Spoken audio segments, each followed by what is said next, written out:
네, 안녕하세요. 오늘 유넷 발표를 맡게 된 남현성입니다.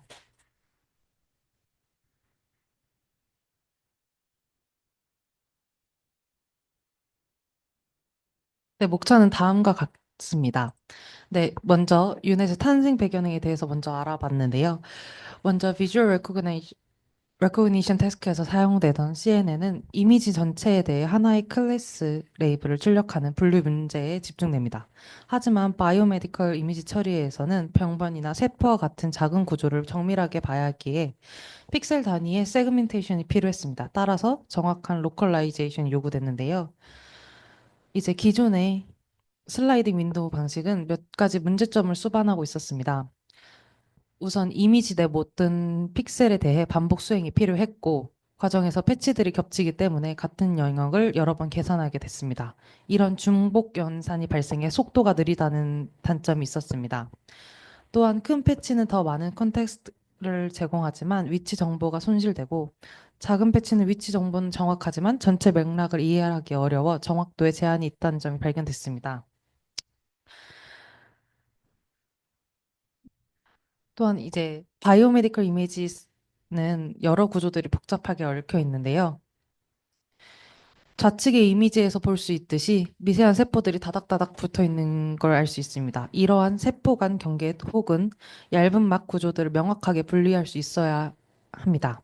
본 논문에서는 이러한 바이오메디컬 이미지를 우측처럼 세그멘테이션 하는 과정을 보여줍니다.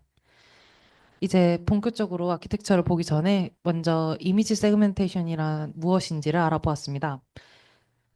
이미지 세그멘테이션이란 이미지를 구성하는 각 픽셀에 대해 의미 있는 레이블을 부여하는 작업으로 객체 모양, 크기, 위치를 파악하여 서로 다른 객체를 정확히 구분하는 것입니다.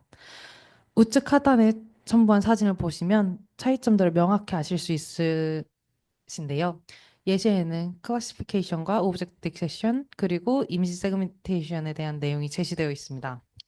그럼 이제 시멘틱 세그멘테이션과 인스턴스 세그멘테이션이 에 대한 차이를 살펴보겠습니다. 먼저 시멘틱 세그멘테이션은 각 객체의 클래스를 구분합니다. 같은 클래스는 동일한 레이블을 갖는 거죠. 이제 반면 인스턴스 세그멘테이션은 같은 클래스 내에 객체별로 더 구분하는 것입니다. 예시에서 시멘틱은 쉽이 한 색으로 칠해져 있는 반면에 이제 인스턴스에는 쉽 1, 2, 3으로 구분되어 있는 걸 확인할 수 있죠. 이제 저희가 살펴볼 유넷에서는 시멘틱 세그멘테이션을 수행했습니다. 그럼 이제 아키텍처를 확인해 보겠습니다. 이름에서도 알 수 있듯이 U자형을 띄고 있는데요. Fully Convolution 네트워크 기반으로 컨트랙팅 경로와 익스펜딩 경로로 이루어져 있습니다.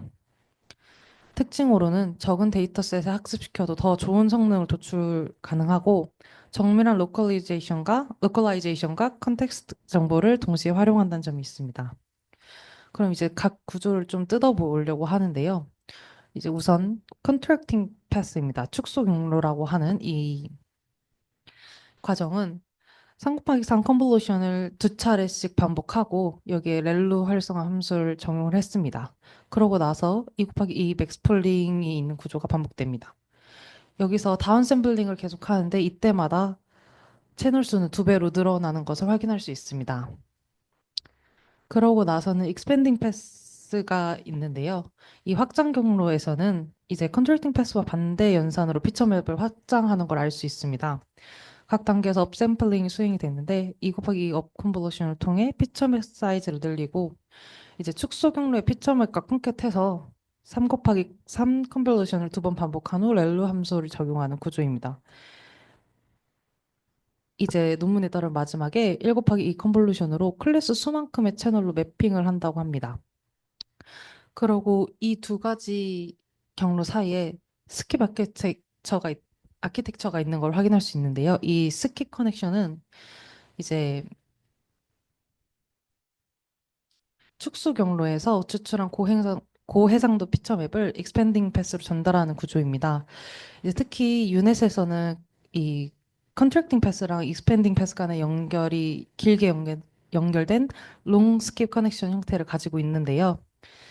이제 이러한 구조는 다운 샘플링 중에 손실되는 공간 정보를 복구할 수 있게 해주며 축소 단계에서 추출한 동일 차원의 피처를 재사용할 수 있도록 도와줍니다. 이를 통해 정확한 위치 정보와 풍부한 컨텍스트 정보를 동시에 반영할 수 있습니다.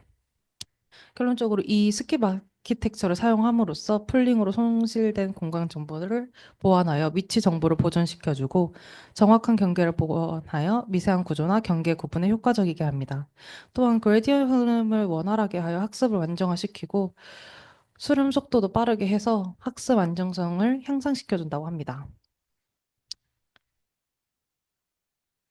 이제 이 모델 학습에 있어서 이 논문에는 몇 가지 전략이 사용이 됐는데요. 첫 번째로는 오버랩 타일 인풋 전략입니다. 이제 유넷은 구조에서 패딩을 사용하지 않는 방식을 택해서 출력 크기가 입력 크기보다 작아진다고 합니다. 그래서 이로 인해 큰 이미지를 예측할 때는 이 오버랩 타입을 사용하는 방식을 차용했다고 하는데요. 이제 각 입력 타일의 가장자리에는 이제 예측에 필요한 컨텍스트 정보가 부족할 수 있기 때문에 경계 정보 손실이 발생한다고 합니다. 이를 해결하기 위해서 입력 타일보다 넓은 영역을 잘라내어 예측하고 중앙 영역만 사용했습니다. 외곽은 미러링 방식으로 보완해서 인접 정보를 제공했고요. 이 방식을 사용했을 때 이제 큰 이미지를 작은 단위로 나눠 처리하면서도 일관된 세그멘테이션 성능 유지가 가능하다고 합니다. 그리고 특히 GPU 메모리 제약이 있는 상황에서 매우 효과적인 기법이라고 합니다. 또 다른 전략으로는 이제 터치 세퍼레이션 전략이라고 불리는 걸 사용했는데요. 이제 세포 분할에선 서로 맞닿아 있는 객체를 구분하는 것이 관건이라고 봅니다. 여기선 제가 객체로 서술을 했지만 이는 맥락상 세포를 의미하고요. 손실함수의 경계 영역의 픽셀에 높은 가중치를 부여하고 서로 다른 두 세포 경계에 가까운 픽셀일수록 가중치를 높게 설정했습니다. 형태소 연산 기반으로 분리 경계 공간을 정의하고 해당 영역에 페널티를 부여했습니다. 이를 통해서 붙어 있는 객체들을 더 잘 분리할 수 있게 하여 실제 세포 단위 분석에 효과적이게 하였습니다. 여기 밑에 사진을 보시면 이미지 A는 로우 이미지, B는 그라운드 트루프 세그멘테이션과 함께 제공된 오버레이임을 알 수 있고요. 이제 C는 생성된 세그멘테이션 마스크고 D는 경계 픽셀을 학습한 네트워크를 강화하기 위해 픽셀 와이즈 로즈 웨이시 흰맵 형태로 제공된 맵입니다. 여기서 저희가 CD를 좀 살펴보려고 하는데요. 여기서 C와 D처럼 각 세포 사이의 경계를 포착할 수 있어야 하는데 이제 이를 위해 학습 데이터에서 각 픽셀마다 클렉스 분포가 다른 점을 고려하여 이렇게 가중치 맵을 사용했습니다. 사용된 수식은 다음과 같고 여기서 WX와 WCX는 클래스 불균형을 보정하고 D1, D2는 가장 가까운 두 셀 경계까지의 거리를 의미합니다. 이제 본 논문은 GPU 메모리를 최대한 활용하기 위해 이미지 파일을 여러 개의 배치로 나누었는데요. 따라서 데이터셋 구성에 필요한 이미지 개수는 감소시키고 데이터넷 입력 파일의 개수는 증대시킨 거죠. 이제 그리고 네트워크 출력값 예측을 위해서 소프트맥스 함수를 사용을 했고요. 로스트 펑션으로는 크로스 엔트로피를 사용했는데요. 인접한 세포 분리를 위해 웨인맵 로스를 곱해 주었습니다. 여기 화면에 보이는 수식에서는 WX로 확인이 가능합니다. 그리고 연구에서 데이터 어그멘테이션도 진행을 했는데요. 훈련 데이터가 적어 데이터 증강이 필요했고 사용된 방식을 확인해 보면은 3 곱하기 3 그리드의 변이를 적용한 랜덤 엘라스틱 디포메이션, 회전, 이동, 밝기 변화를 주었습니다. 또 이제 드롭 아웃 레이어도 추가했다고 하네요. 이제 이 유넷을 가지고 실험을 했는데요. 첫 번째로 보여준 태스크는 EM 세그멘테이션 챌린지였습니다.